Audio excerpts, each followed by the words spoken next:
The fascinating history of the Suncoast makes it a great place to call home. That's right. ABC 7's Linda Carson has more. Spirit voices that have been silent 100 years or so rise up and tell their stories of life in Manatee County in the late 1800s and early 1900s. It was a very hard community to live in, but the people who lived here, they were very resourceful and they really worked hard to make a living. Our tale starts at the Stevens home. Will Stevens, he was a farmer, but he was also a tooth puller.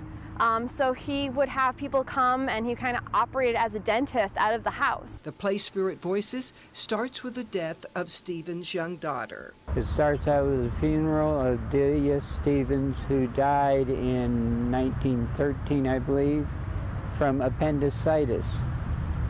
They diagnosed her, shipped her to a hospital by train. We gather at her funeral in the church that had its own tragic beginning in 1887. In the fall of 1887, there was a yellow fever outbreak here, and the pastor who was sort of in charge and was the mastermind behind building this sanctuary, he was one of the first people in the area to get sick.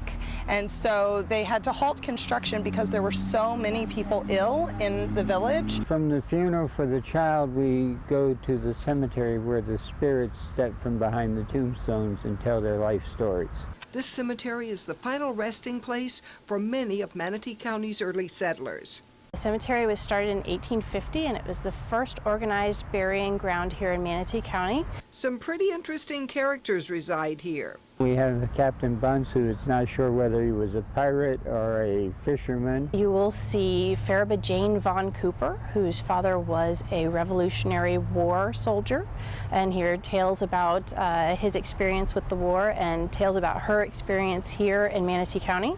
And many more spirit voices will speak out, spirits whose legacy is with us still. We've learned so much from them and how they've learned to combat the heat and the mosquitoes and how their resilience helped develop this community that we call home. Things would be very different for us today if it weren't for them. Spirit Voices starts here in the old 1887 Methodist Church.